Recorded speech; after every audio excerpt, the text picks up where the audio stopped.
4 MHz Pro 1 RRI Palembang, kanal Inspirasi Pendengar. Segera saja kita akan mengikuti bersama acara dialog interaktif tanggap bencana nasional yang bertempat di kantor BMKG Klimatologi Sumatera Selatan di Musi 2 Palembang dengan para narasumber Kepala Dinas Lingkungan Hidup Provinsi Sumatera Selatan, Kepala BPBD Provinsi Sumatera Selatan, Kepala BBWS Provinsi Sumatera Selatan, dan Kepala BMKG Klimatologi Sultan Mahmud Badarudin II Palembang. Tentunya dengan tema antisipasi bencana hidrologis terkait dengan La Nina.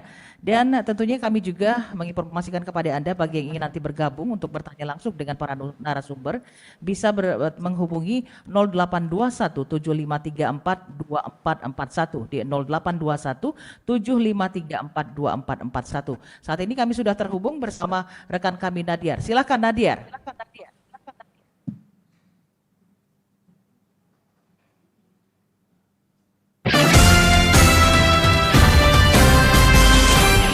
Disiarkan secara langsung dari kantor BMKG Klimatologi Sumatera Selatan Musi 2 Palembang. Dialog interaktif tanggap bencana dengan topik antisipasi bencana hidrologis terkait La Nina. Bersama pembawa acara kita, Nadia.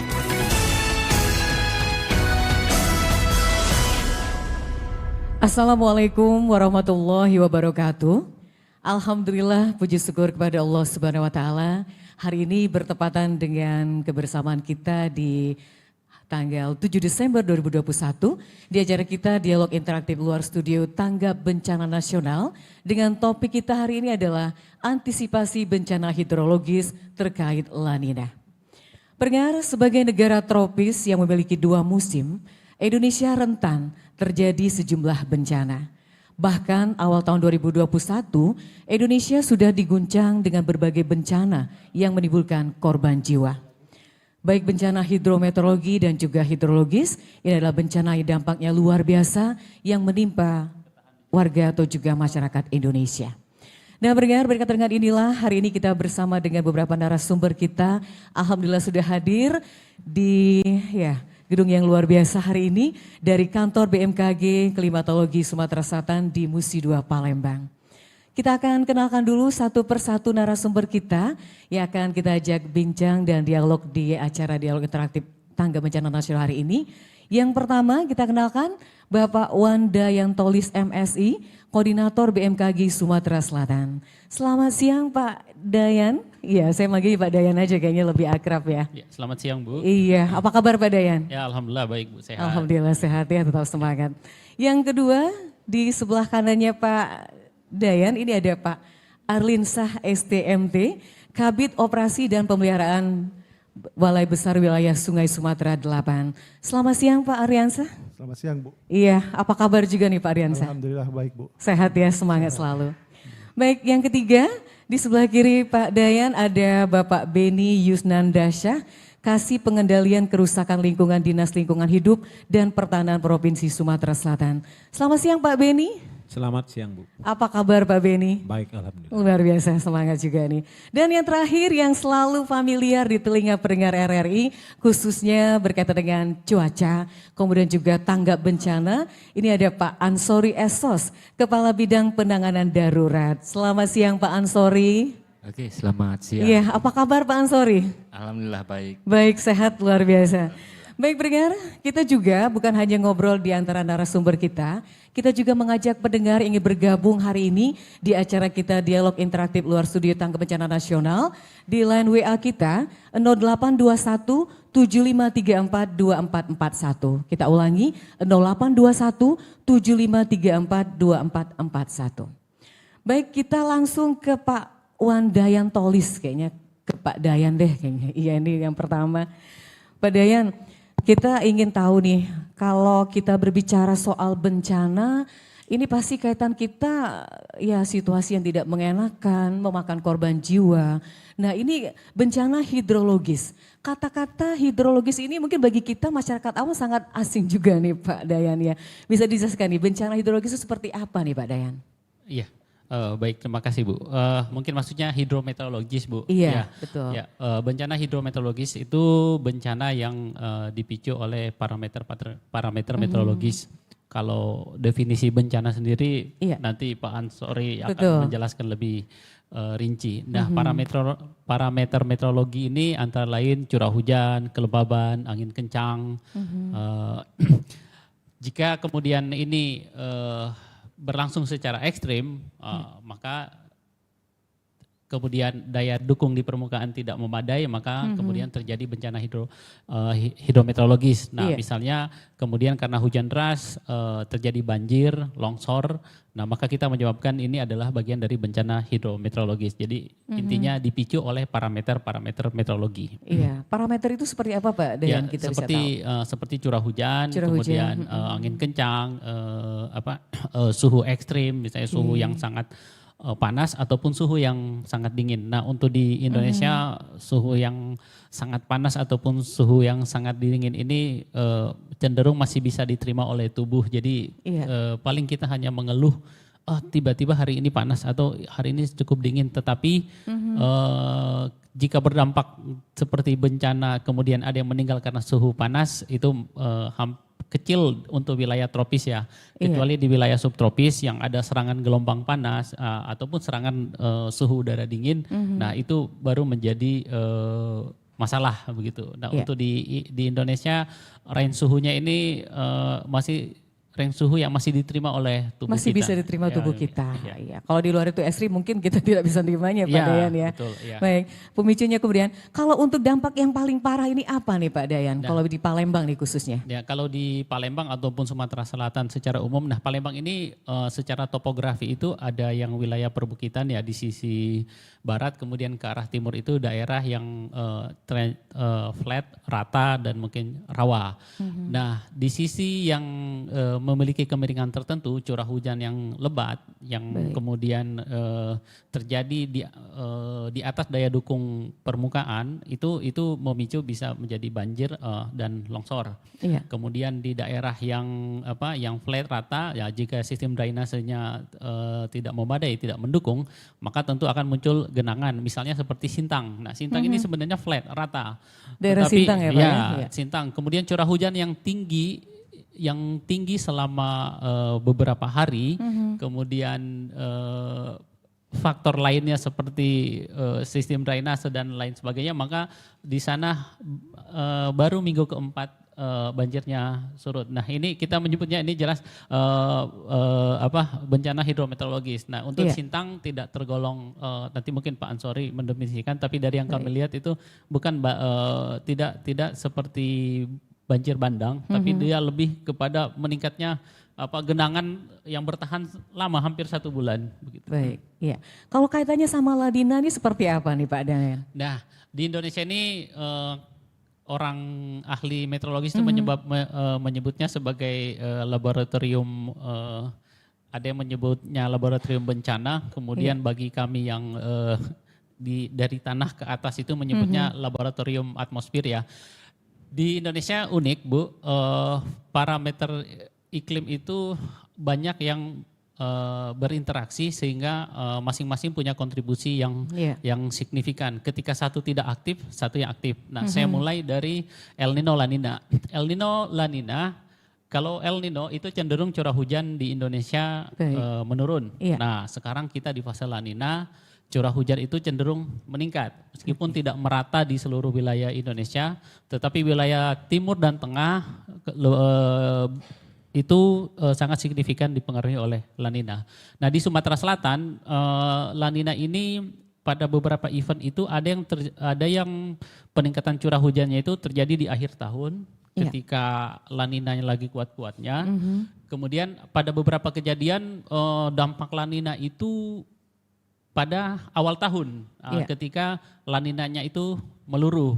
Tetapi kemudian dari data olahan kami selama 30 tahun, itu paling kuat itu dampak La Nina di tengah tahun sampai akhir tahun. Tetapi kemudian ada faktor lain. Di awal tahun, Sumatera Selatan secara umum memasuki puncak musim hujan. Nah, tidak ada La Nina, puncak musim hujan ini sangat signifikan dan potensi bencananya cukup tinggi. Cukup tinggi, Iya. iya. Kita belum sampai di puncak musim hujan di Januari, Februari, Januari, Maret, tetapi laporan banjir genangan air Sudah sejak begitu September sudah banyak. ada. Nah, Iya. bagaimana kalau kemudian Mencapai puncaknya ya hujan? Pak Dayan. Nah, puncak hujan kemudian ditambah lagi La Nina, di mana Iya. ada potensi peningkatan curah hujan 20%.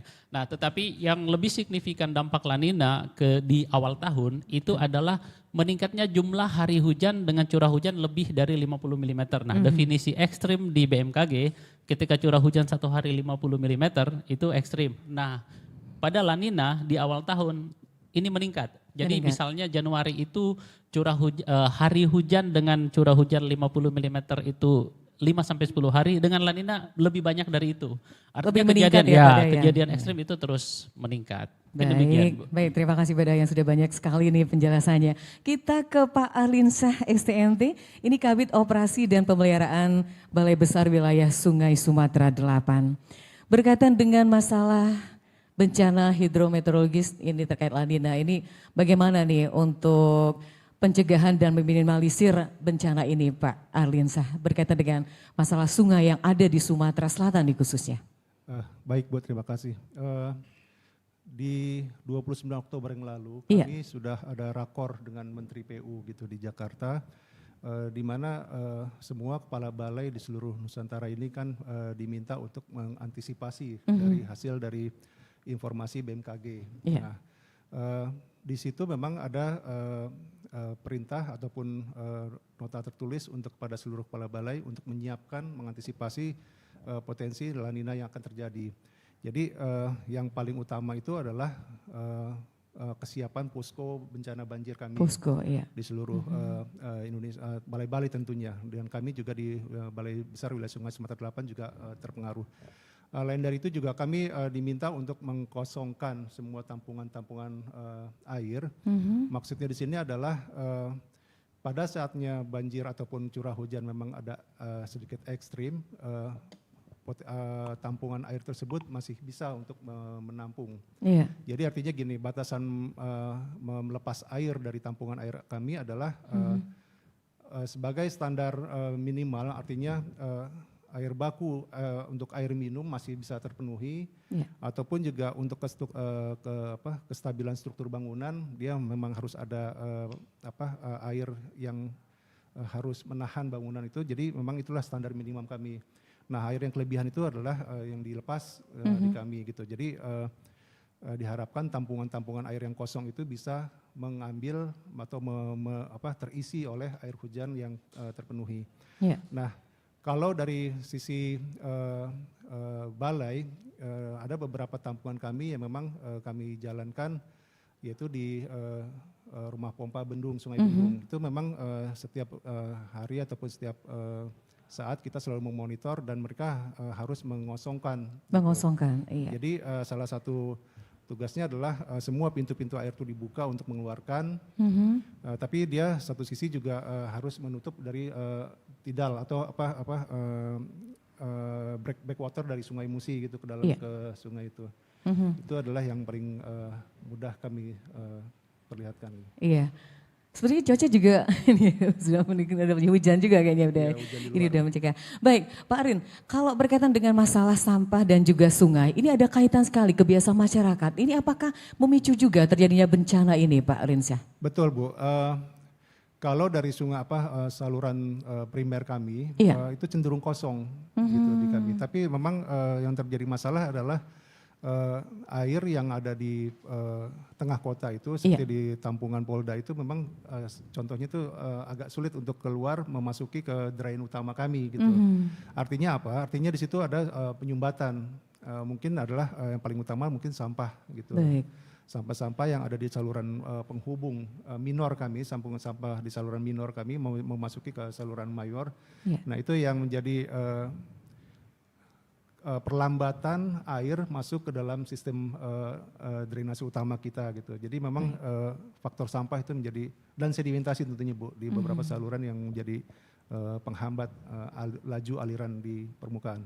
Baik, mudah-mudahan kita harapkan kesadaran masyarakat akan semakin meningkat dengan Iya. hal-hal yang kejadian seperti ini Pak Arinsa. Iya, kami berkoordinasi juga dengan dinas kota gitu. Memang terutama untuk hari biasanya kami hari Sabtu itu kami ada gotong royong Bu, Iya. gotong royong dengan masyarakat peduli sungai, terutama untuk membersihkan saluran-saluran. Jadi sesuai kami bekerja di saluran primernya Iya. di dinas kota itu melakukan pembersihan di saluran-saluran drainase permukiman dan masyarakat yang tinggal di situ juga melakukan gotong royong pembersihan saluran-saluran di rumah tangga mereka. Itu kami Baik. rutin setiap minggu. Rutin melakukan setiap itu. minggu Pak Arinsa ya. iya. Baik pendengar, acara ini bisa Anda saksikan juga secara live menggunakan YouTube channel RRI Palembang. Dan sekali lagi pendengar silakan sambil kita berjalan ngobrol dengan narasumber kita. Anda ingin bertanya langsung di 0821 7534 2441. Kita ulangi 0821 7534 2441. Ini momen yang sangat luar biasa, sangat penting sekali. Anda ingin bertanya langsung dengan narasumber kita, ini sudah begitu lengkap. Ada semua di sini, bisa Anda tanyakan langsung di 0821 7534 2441. Baik, kita beralih sampai menunggu pendengar yang ingin bertanya bersama narasumber kita di acara Dialog Interaktif ini. Kita ke Pak Beni dulu nih. Iya, Pak Beni Yusnansyah, Kasih Pengendalian Kerusakan Lingkungan, Dinas Lingkungan Hidup dan Pertanahan Provinsi Sumatera Selatan. Baik Pak Beni, ini kerusakan seperti apa nih Pak Beni yang paling parah ditimbulkan oleh bencana yang namanya hidrometeorologis ini nih Pak Beni? Baik, terima kasih Bu Iya. kesempatannya. Tadi sudah dijelaskan secara ringkas ya oleh Pak Arlin sama Pak Dayan tadi. Jadi beberapa hal yang menyebabkan La Nina ini, pertama mungkin ya selain infrastruktur juga Iya. akan berdampak terhadap kesehatan mungkin ya. Kesehatan, ekonomi dan sosial. Jadi banyak juga dampaknya itu dan sehingga hal-hal ini memang akan menghambat perekonomian di suatu daerah yang terkena dampak La Nina. Saya Baik. kira seperti itu. Iya mungkin baik, dampaknya. kemudian untuk upaya pengendalian seperti apa nih Pak Beni yang dilakukan? Jadi seperti ini, bencana La Nina ini memang kita sebut bisa disebut bencana ya. Iya. Tetapi salah satu faktor tadi kan banyak parameter yang Pak Ali parameternya, jelaskan iya. tadi. Mungkin salah satu faktor kalau di sisi lingkungan kami adalah kurangnya indeks tutupan lahan atau indeks tutupan hutan. Nah, kami dari kami juga menghitung indeks kualitas lingkungan hidup ini ya. Jadi indeks kualitas air, udara dan tutupan hutan atau lahan ini setiap tahun menurun. Artinya luas lahan dan hutan sebagai penyangga itu penahan banjir Banjir itu berkurang. semakin berkurang Pak Beni Semakin ya? berkurang. Jadi 2014 indeks kita 59, kalau 2019 ini sudah 48. Jadi kalau dia di bawah 60 itu kurang namanya. Iya, di bawah 60 Pak ya? Iya. Iya. Jadi Untuk kita- tahun 2020 juga ada pengurangan Pak Beni? Nah ini kalau 2020 belum dihitung ya, nanti 2021 ini kita Iya. menghitungnya dengan survei. Kalau 2019 itu 48. Jadi kita indeks tutupan lahan hutan kita ini memang kurang. Memang kurang. Apalagi iya. mungkin di daerah hulu itu ya, itu sudah mungkin tata guna lahannya sudah banyak alih fungsi sehingga itulah Iya. selain bencana dari alam juga pemicunya juga Dari manusia dari pasti. manusia itu sendiri. Baik. Demikian. Baik Pak Beni, kita ke Pak Ansori nih. Ini yang selalu aktif nih bersama juga RRI memberikan banyak sekali informasi tentang tanggap bencana. Baik Pak Ansori, ini bagaimana nih kesiapsiagaan dari BPBD untuk antisipasi bencana hidrometeorologis ini Pak Ansori? Ya, silakan Pak Ansori. Ya baik, terima kasih. Kalaupun kami disebut sering hadir, Iya. kami bersyukur artinya kami bisa menyampaikan informasi kebencanaan yang ada Betul. ke masyarakat. Artinya semakin banyak masyarakat tahu tentang kondisi bencana, risiko bencananya bisa dihindari. Jadi kenali ancamannya, hindari risikonya. Iya. Jadi kami selalu menyampaikan untuk selalu mengikuti pesan-pesan ataupun peringatan dini ataupun early warning yang disampaikan oleh BMKG. Artinya dari peringatan tersebut masyarakat sudah bisa berhati-hati. Iya. Soal nanti apa yang disampaikan itu terlaksana jadi atau tidak, tidak masalah. Iya. Karena prinsipnya begini, kalau kita sudah tahu bahwa itu jembatan itu sudah rapuh, tentu kita akan lebih hati-hati melewatinya kan. Iya, atau bisa menjadi alternatif yang lain ya Pak Ansori ya. Iya, atau kita cari jalan yang lain. Tapi Iya. kalau kita tidak tahu bahwa itu jembatan rapuh, mungkin kita langsung jalan nganggap itu bagus, ternyata sampai di tengah roboh. roboh, jatuh semua gitu. Jadi kalau kita sudah tahu yang disampaikan BMKG begini-begini bahwa akan ada cuaca ekstrim, artinya kita sudah siap-siap. Nah, jadi memang apa yang sudah menjadi tugas pokok kami sebenarnya di Badan Penanggulangan Bencana, jadi sesuai dengan siklusnya pra bencana, saat bencana.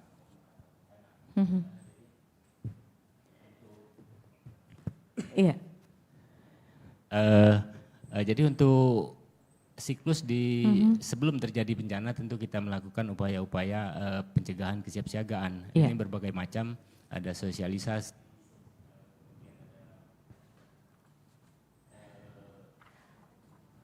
Iya. Baik. Kemudian? Jadi ada sosialisasi, penguatan kapasitas petugas. Kemudian kita juga melaksanakan mitigasi. Mitigasi baik bencana ya Pak struktural ya? maupun non-struktural. Artinya struktural ini kita buat bangunan-bangunan penahan dinding misalnya, sungai ataupun tebing untuk menghindari terjadinya longsor. Jadi upaya-upaya tersebut telah kita laksanakan. Baru-baru ini kita juga sudah melaksanakan rapat koordinasi bersama stakeholder terkait, termasuk dari Balai Besar Wilayah Sungai, kemudian BMKG dan OPD lain terkait dalam rangka menghadapi kesiapsiagaan bencana hidrometeorologis yang dipicu ataupun akan terpengaruh oleh La Nina. Artinya dengan La Nina tersebut potensi hujannya akan semakin ekstrim. Tentu kondisi ini akan rawan terhadap terjadinya bencana. Baik. Baik Pak Ansori, juga Pak Beni, Pak Dayan dan juga Pak Iryansyah, kita akan lanjut lagi pendengar. Silakan pendengar, nanti ini ada waktunya Anda ingin bertanya langsung di 0821 7534 2441. Jangan lupa 0821 7534 2441. Kita akan kembali setelah yang satu ini. Kekeringan, bencana yang memberikan dampak menyeluruh terhadap komponen kehidupan.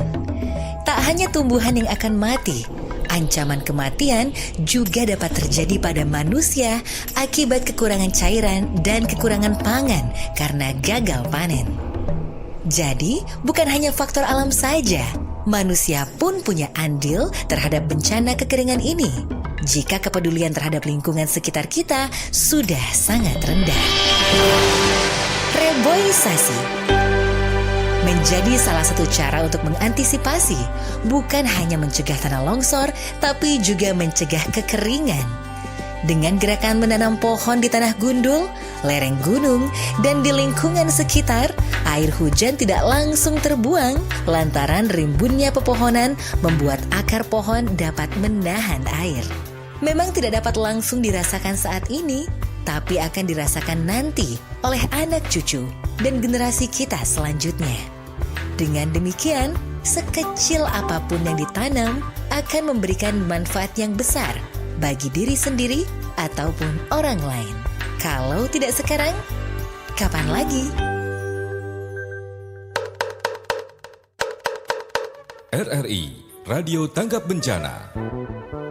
Hai, nama saya La Nina. Nama saya diambil dari bahasa Spanyol yang berarti anak perempuan. Saya hadir ketika turunnya suhu air laut di Samudra Pasifik di bawah suhu rata-rata sekitarnya, membuat curah hujan di wilayah Pasifik Ekuatorial Barat, yang dimana Indonesia termasuk di dalamnya, menjadi meningkat. Saya membuat cuaca menjadi hangat dan lebih lembab, membuat cuaca pada musim kemarau Indonesia menjadi lebih basah. Saya hadir tidak setiap tahun, 2 tahun, 3 tahun, kadang hingga 7 tahun sekali. Nama yang cantik untuk saya, tapi tidak secantik dengan efek yang timbul ketika saya hadir. Banjir bandang, longsor, angin kencang, dan angin puting beliung yang dapat mengancam sektor pertanian, transportasi, hingga infrastruktur dan berpengaruh terhadap masalah kesehatan yang meningkat seiring dengan tingginya potensi bencana alam seperti banjir dan tanah longsor. Banyaknya penyakit-penyakit menular seperti diare, demam, tifus, kolera, disentri, leptospirosis, dan hepatitis A perlu diwaspadai terutama pada daerah-daerah yang rawan banjir. Tapi di balik itu juga, saya mempunyai peluang positif yang dapat dimanfaatkan. panen hujan dan surplus air tanah, peningkatan produktivitas pertanian yang memerlukan banyak air, serta pemanfaatan telaga yang muncul selama tahun basah untuk budidaya ikan air tawar semusim.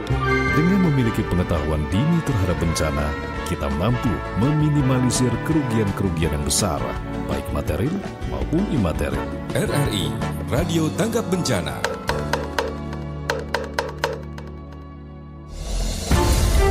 Masih bersama Anda, dialog interaktif tanggap bencana, antisipasi bencana hidrologis terkait La Nina. Disiarkan langsung dari kantor BMKG Klimatologi Sumatera Selatan Musi 2 Palembang.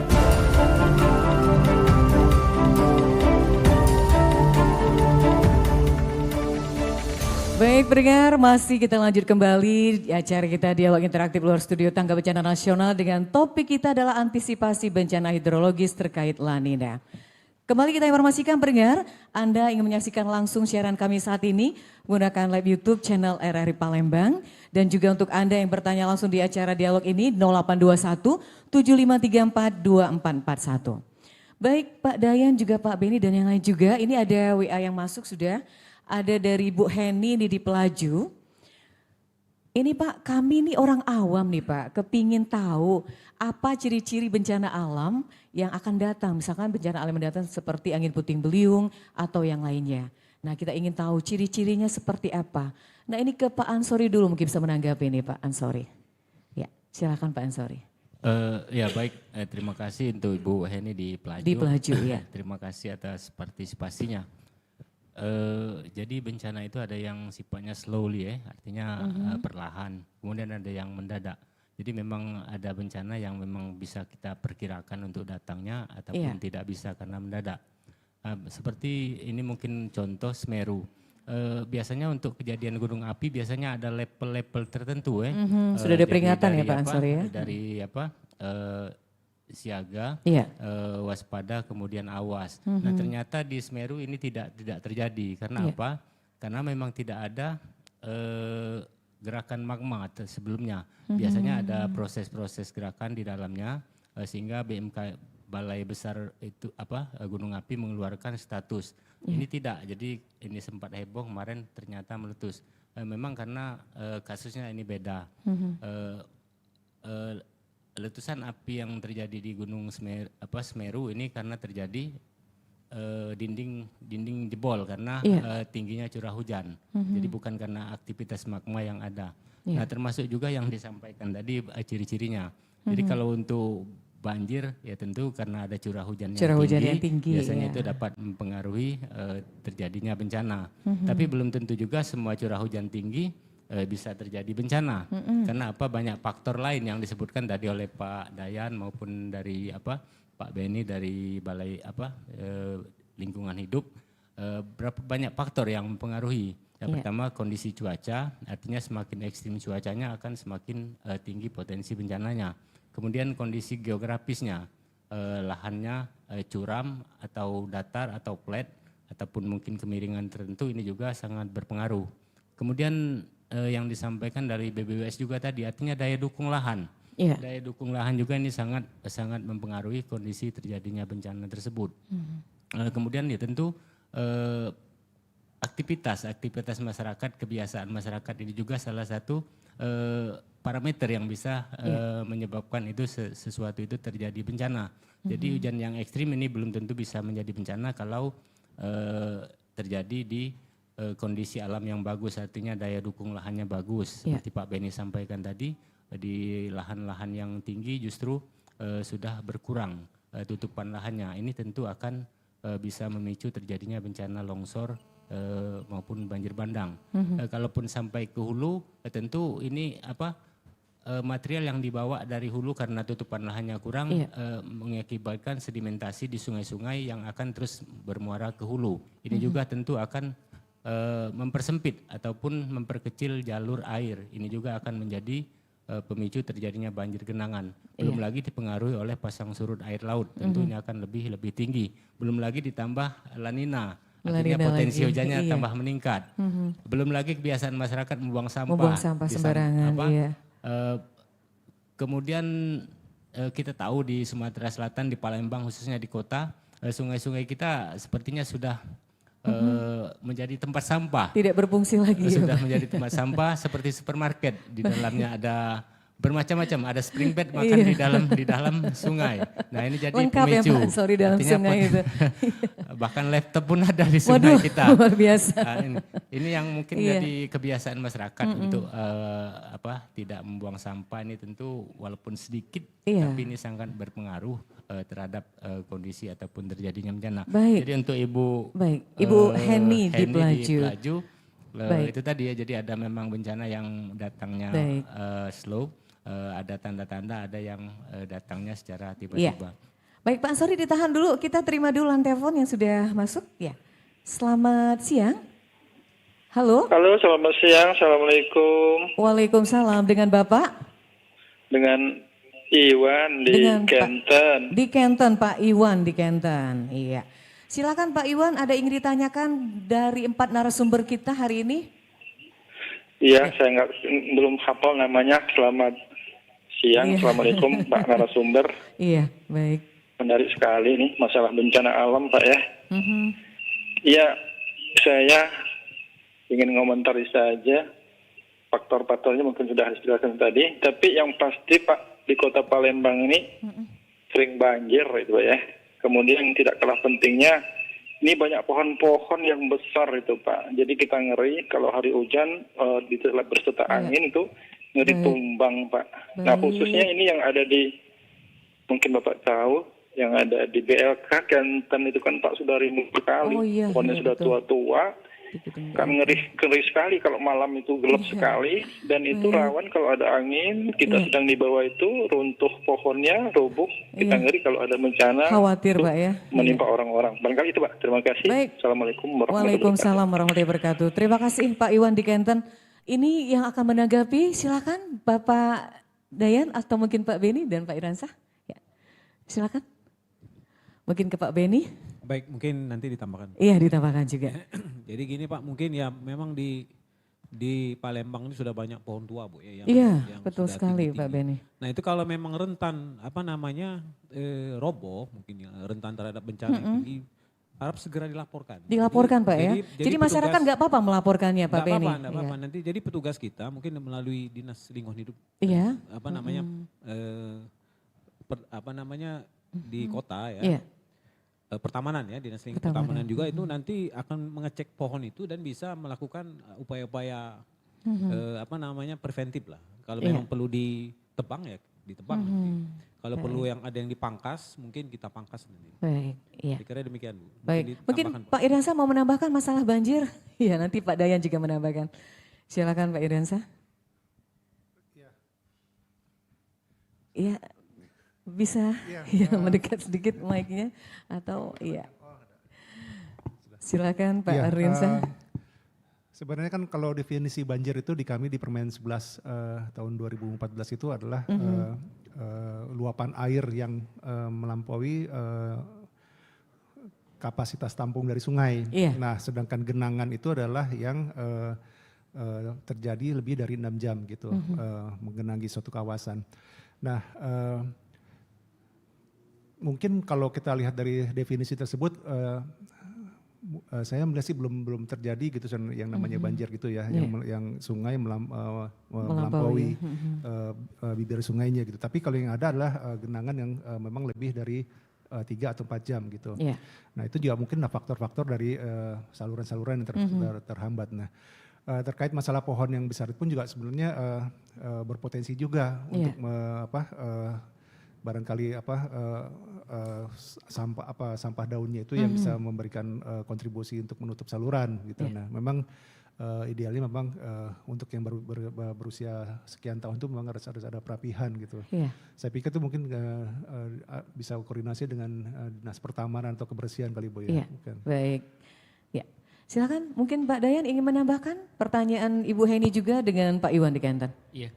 Baik, mungkin saya mulai dari pertanyaan Bu Heni, ciri-ciri potensi bencana ya. Nah seperti dijelaskan oleh Pak Ansori ada kejadian yang slow onset. Nah, kalau dari segi meteorologi itu sepertinya seperti perakiraan bencana kekeringan. Nah, dia perlahan tapi efeknya itu terasa 30 hari kemudian. Permukaan danau turun, sungai turun, kemudian di Sumsel ini hotspot muncul. Nah, itu slow onset. Nah, kekeringan ini perlahan 30 hari, sampai hari ke-60 itu kalau di Sumsel hotspot, kemudian kita mulai kekurangan sumber air bersih. Kalau yang pakai sumur itu permukaan sumurnya turun. Nah, dampak selanjutnya nanti ke meteorologi, hidrologis, ke ekonomi. Ekonomi sudah mulai akan gagal panen, ya, atau produksi menurun. Dan yang terakhir ke keamanan. Ya, sudah ada chaos nanti kan karena kriminalitas meningkat ya, betul. Karena kebutuhan hidupnya sulit terpenuhi ya, itu salah satu pemicu chaos tadi. Kemudian yang bencana yang suka tiba-tiba juga, nah seperti puting beliung. Nah, puting beliung ini biasanya kalau kita yang tepat di bawah awan cumulonimbus pemicu puting beliung itu kita beberapa saat sebelumnya itu kita akan merasakan gerah karena saat itu ada pelepasan panas laten. Panas laten itu panas yang dibawa uap air ketika menguap, ketika dia mulai jadi awan yang besar, panas itu ikut dilepaskan, kita merasa gerah. Tapi tidak serta-merta setiap kita merasa gerah akan ada puting beliung ya. Nah, paling tidak ketika puting beliung ini ada awan-awan hitam gelap tapi menjulang tinggi. Kemudian mulai terbentuk belalai, belalai. Nah, sulurnya ini. Nah, kita BMKG ini kecepatan kita menebak, memprediksi puting beliung ini kalau masih di bawah kecepatan puting beliung itu sendiri. Dia terjadi 5 menit. Di radar kami ini awan ini terlihat cuma 2 mili, Bu. 2 mili, sangat kecil sekali, sangat Pak, kecil ya? sekali. Kemudian kita butuh tambahan software lagi untuk menjabarkan tadi, kemudian kita puting beliung. Nah, itu prosesnya 6 menit. Puting beliung 5 menit sudah selesai puting beliungnya, kemudian kita puting beliungnya main detik ya, Pak, ya? Ya, jadi puting beliung, jadi kita tantangan BMKG ini memproses potensi mulai terbentuknya awan puting beliung sampai kita bisa menyebarkan informasi akan ada puting beliung di titik tertentu. Jadi tantangannya itu sekarang bagaimana dalam 3 menit kita bisa mendapatkan. Wah, itu luar biasa. Pak Dayan, saya potong dulu. Kalau puting beliung di Sumatera Selatan yang sering terjadi daerah mana tuh, Pak Dayan? Nah, sebenarnya begini, puting beliung itu berpotensi di daerah-daerah yang punya kontras tutupan lahan. Yang betonisasi aspal, kemudian di sampingnya banyak vegetasi. Nah, syarat ini terpenuhi di pinggiran kota Palembang. Ya, jadi kita dari yang banyak aspal, banyak gedung, kemudian di sisi kita masih banyak vegetasi, masih banyak badan air. Nah, puting beliung terbentuk oleh awan CB. Awan CB ini dibentuk oleh pemanasan permukaan tadi, betonisasi tadi. Pemicunya tadi, Pak Dayan. Nah, ketika terbentuk, kemudian di sekitarnya ada vegetasi atau badan air, uap air yang dari vegetasi atau badan air tersebut ditarik membentuk awan CB tadi. Awan CB tadi yang kemudian memproduksi puting beliung. Jadi untuk pinggiran kita di Palembang ini semua berpotensi ya, tapi dia random acak terjadinya. Begitu. Kemudian tadi ke Pak Iwan ya. Pak Iwan di Kenten. Iya Pak Iwan, dari sisi kami juga pohon besar itu, jadi setiap kita di musim kemarau, kami itu memberikan himbauan saat akan nanti memasuki pancaroba, ketika banyak angin kencang, hujan deras secara tiba-tiba, kami juga sering menginfokan mungkin kita mulai memangkas pohon-pohon. Kemudian dari segi fisis, pohon yang lebat itu ketika hujan dia mengumpulkan air jatuh dalam satu titik, itu energi potensialnya tinggi. Maka peluang merusak aspalnya sangat besar. Sangat besar, Pak, ya. Jadi nah ini yang kemarin yang disampaikan Pak Iwan tadi itu baru di aspal tuh, di jalan di Kenten situ. Karena bisa diperhatikan di bawah pohon besar lubang aspal itu mudah terbentuk karena energi potensial angin yang air hujan yang mengumpul di daun tersebut sangat tinggi. Jadi untuk di bawah pohon besar itu memang pemicunya luar biasa, Pak Dayan, ya. Iya. Baik. Mungkin Pak Ansori bisa menambahkan sedikit, Pak, masalah tadi Pak Iwan di Kenten. Jadi untuk pohon-pohon ya, ini sebenarnya pohon ini sangat perlu ya sebagai Iya, resapan penting sekali air, nih Pak sebagai Ansori. pelindung. Tapi di satu pihak ini juga ranting-ranting, apalagi yang pohon jenis-jenis pohon tertentu yang memang rapuh, ini diusahakan untuk tidak terlalu panjang. Iya. Atau kalau memang sudah kelihatan rapuhnya mungkin bisa dipotong atau dipangkas oleh mungkin lebih pihak kepertamanan. Artinya masyarakat juga harus izin ya, karena pohon itu ditanam untuk penghijauan. Jadi Iya, untuk penghijauan. mohon tidak sembarangan, tapi dilaporkan ke Dinas Pertamanan Kota Palembang untuk melaksanakan pemangkasan. Iya. Itu. Baik.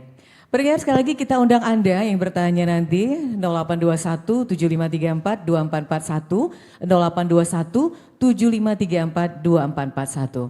Baik pendengar, kita akan kembali setelah informasi yang berikut ini. Selamat datang di Indonesia, negeri dengan kekayaan dan keindahan alamnya. Tapi di sini pula kaya dengan bencana alamnya.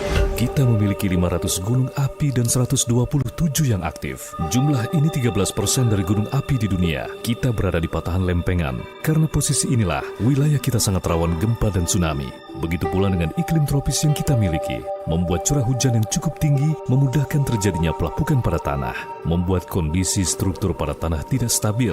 Sehingga resiko terjadinya tanah longsor dan banjir bandang menjadi besar di negara kita. Belum lagi karena aktivitas manusia. Mulai dari tata ruang dan alih fungsi lahan, tambang dan perambahan hutan, pembakaran hutan dan lahan, limbah manusia dan hewan, limbah medis, limbah industri dan sampah plastik. Campur tangan kita juga ikut andil dalam bencana yang melanda.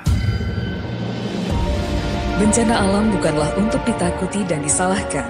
Beradaptasi dan mengenali bagaimana bencana alam yang ada di kawasan kita menjadi jawaban yang baik. Ditambah pengetahuan dini terhadap bencana untuk mengurangi dampak kerugian. Masa depan manusia mungkin tetap menjadi kehendak Tuhan, tapi masa depan kesehatan lingkungan dunia tetap di tangan kita.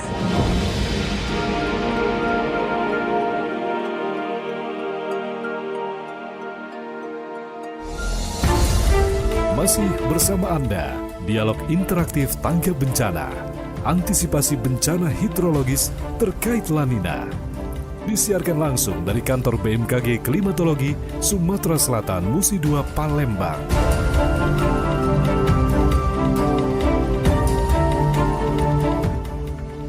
Baik pendengar, Anda masih bersama kami di Pro 1 Palembang Kanal Inspirasi 9,4 MHz dan juga live streaming kita RRI Palembang. Dan untuk Anda yang melalui YouTube, ini ada yang sudah masuk, kita baca dulu kayaknya ya. Ada tanggapan ini dari Pak Nandang Pangeribowo. Mari pahami iklim lingkungan kita untuk meminimalisir dampak bencana hidrometeorologi di wilayah Sumatera Selatan. Terima kasih ya Pak Nandang. Dan pendengar juga ada pertanyaan yang masuk lewat layanan WA. Kita baca dulu, ini dari Ibu Lina yang ada di Kalidoni. Terima kasih untuk Ibu Lina di Kalidoni. Pertanyaannya, ini bagaimana pencegahan bencana banjir ke Pak Arliansah? Iya, langsung ditanya. Ini langsung ditulis nih Pak untuk Bapak nih pertanyaannya, nanti bisa ditanggapi. Silakan Bapak untuk Ibu Lina di Kalidoni. Baik, silakan. Terima kasih Bu Lina. Ya itu Bu, jadi masalah penanganan sumber daya air itu memang ada dua, secara struktural dan non-struktural. Iya. Nah yang struktural itulah yang domain utama kami. Jadi dengan pembuatan kolam retensi ataupun peninggian tanggul, bantaran sungai dan lain sebagainya itu adalah kategori kegiatan-kegiatan struktural. Iya. Nah yang sekarang kita gencarkan ini adalah kegiatan yang non-struktural. Yaitu bagaimana melibatkan peran serta masyarakat dalam penanggulangan masalah banjir. Jadi kami salah satu kegiatan yang sedang kita lakukan adalah melibatkan para masyarakat peduli sungai, gitu. Terutama untuk contohnya adalah di Sakanap Lambidaro. Iya. Nah kami mencoba untuk memberikan edukasi ke beberapa teman-teman yang memang concern terhadap masalah banjir dan lingkungan. Dan bagaimana mereka bisa memberikan, dan harapan bagaimana mereka bisa memberikan edukasi kepada masyarakat di masing-masing kelurahan ataupun di masing-masing RT untuk berpola hidup yang baik gitu, terutama untuk masalah tidak membuang sampah ataupun menjaga lingkungannya dengan baik. Gitu. Baik. Jadi dengan peran serta masyarakat kami akan melibatkan itu. Kesadaran masyarakat ya Pak Arun ya? Betul Pak, itu yang lebih mungkin 60% itu kan lebih berpengaruh terhadap penanggulangan banjir gitu Pak. Pak Arin, kok sampai saat ini Bapak melihat kesadaran masyarakat untuk sampah itu belum ada peningkatan Pak? Atau sama seperti tahun yang lalu ini? Kita coba pelan-pelan Bu, yang jelas kita coba untuk terus mengedukasi masyarakat. Mengedukasi. Gitu. Kami juga melibatkan dengan bekerjasama dengan dinas provinsi maupun kabupaten, kota di Palembang ini. Baik, oke. Mungkin Pak Ansori mau menambahkan masalah banjir nih Bang, antisipasinya? Ya, jadi untuk bencana banjir di Palembang ya sebenarnya sudah disampaikan Pak Irlinsa tadi. Kita lebih ke genangan ya, jadi genangan air ya Pak Ansori karena ya? apa? Sungai kita, Sungai Musi ini sebenarnya badan sungainya ini masih mampu menampung air, sebenarnya masih ada kosong, tetapi ternyata ada hambatan dari hilir ke masuk Sungai Musi ini tadi karena ada penyempitan, kemudian ada tidak berfungsinya lahan-lahan. Kalau tadi Pak Irlansyah ngomong nyampaikan bahwa kita bangun kolam retensi, sebenarnya ciptaan Tuhan itu sungguh sempurna ya. Kalau kita tidak ubah. Ya. Ini dulu kita banyak rawa-rawa yang fungsinya memang sebenarnya untuk menampung air. Tapi sekarang sudah jadi bangunan, jadi ruko, sudah ditimbun jadi rumah, gitu Pak Ansori ya. Jadi showroom. Akhirnya kita berpacu lagi mau buat kolam retensi. Sebenarnya kalau kondisi alam yang diberikan yang Maha Kuasa itu kita jaga, ya kita tidak perlu kita bangun kolam retensi karena secara alamnya kolam retensi itu sudah ada. Belum lagi ditambah faktor nah ini juga mungkin menjadi sangat penting, tata guna lahan itu, rencana tata ruang. Ini mungkin Pak Beni lebih berkompeten di bidang ini, walaupun mungkin ranahnya ini sebenarnya masuk ke ranahnya kabupaten kota karena untuk penggunaan tata ruang, tata guna lahan ini ada menjadi ranahnya kabupaten kota, khususnya Kota Palembang mungkin. Ini untuk lebih ya bukan hanya sekedar aturan, bukan hanya sekedar semacam himbauan saja, tapi ini untuk dilaksanakan. Artinya kalau memang rencana tata ruang, tata guna lahan itu dilaksanakan dengan baik, mudah-mudahan kondisi kita lebih bagus, artinya ancaman-ancaman bencana banjir ini bisa kita hindari. Terima kasih Pak Ansori. Itu tadi untuk Ibu Lina di Kalidoni. Kita ke Pak Ramdhani di Pak Jo. Ini sepertinya pertanyaannya ke Pak Dayan nih Pak. Ini Ramdhani di Pak Jo. Terima kasih ya Pak Ramdhani. Bagaimana BMKG memberikan peringatan dini untuk mengabari masyarakat kalau bencana akan datang? Kalau dengar radio mungkin agak lama. Melalui media sosial ntar dikira hoax. Nah ini bagaimana nih Pak Dayan? Ya sebaiknya seperti apa nih? Silakan. Baik Bu, pertama bagaimana sebuah peringatan dini itu dikeluarkan? Ya artinya kami sudah punya SOP dan didukung perangkat teknologi yang memadai. Nah di Palembang ini BMKG punya satu radar yang dioperasikan oleh teman-teman di stasiun meteorologi SMB 2. Nah itu coveragenya itu radius 200 km. Nah jadi ketika ada potensi hujan lebat itu teman-teman bisa sudah seketika menginformasikan. Jadi SOP-nya itu minimal 3 jam sebelumnya sudah diinformasikan. Kemudian selain radar kita BMKG juga punya sinergi ya, sebuah sistem model pemodelan, kemudian ada juga yang disebut senatur. Nah kalau senatur ini cuaca ekstrim dikaitkan dengan dampaknya. Nah bagaimana BMKG menginfokan? Jadi BMKG memang tidak bisa mendatangi masyarakat secara langsung ya, karena kita berbagi peran ya. Jadi yang ke masyarakat itu pemerintah daerah. Nah, ketika informasi dirilis itu kita punya saluran resmi. Nah, yang dirilis kami dibantu oleh teman-teman BPBD, kemudian ada komunitas-komunitas lokal. Dan website resmi BMKG tentunya. Nah memang kadang ketika sudah beredar di WA itu diteruskan ini yang jadi masalah, diedit. Apakah benar apa enggak gitu Pak ya? Seperti kemarin kami ditanya Pak ini ada di TV pelabuhan Merak ditutup karena gelombang tinggi. Ternyata itu video sekian tahun yang lalu diulang-ulang disebarkan gitu. Nah jadi memang baiknya paling cepat itu mengecek ke website Nah itu pasti informasi peringatan dini sudah disampaikan begitu. Iya. Dan biasanya kan jalur pemerintah daerah yang dimotori BPBD sudah punya kanal-kanal hingga RT RW. Iya. Nah, kembali tadi ke soal penyebab banjir. Iya. Nah, kami di BMKG ini juga membuat kajian, misalnya diinformasikan di Kabupaten A tuh banjir. Banjir, ya. Sebelumnya ada hujan deras. Kami punya SOP menyusun curah hujan yang barusan terjadi sampai di sana banjir itu memang ekstrim. Atau biasa saja. Nah, pada beberapa kasus curah hujannya itu biasa saja. Tetapi tapi tetap banjir. Nah, biasanya kami susun nih dalam 30 tahun terakhir curah hujan tertinggi pernah di titik A itu berapa? Yeah. Nah, yang barusan ternyata dia cuma urutan kelima. Ketika yang ranking 1 2 tahun 90 tidak banjir. Berarti ada masalah mulai dari hulu sampai hilir ya gitu kan. Di hulu mungkin ada perubahan tutupan lahan, kemudian sistem drainase dan dipicu oleh memang curah hujan ekstrim misalnya ataupun curah hujan yang tinggi. Tetapi kita paling mudah menghakimi hujan deras. Nah, dari beberapa kajian kami tidak semua hujan deras itu di masa lalu menyebabkan banjir. Ya, berarti ada faktor yang lain. Baik, terima kasih. Itu Pak Ramdhani di Pak Jo ya, sudah dijawab dengan jelas oleh Pak Ian.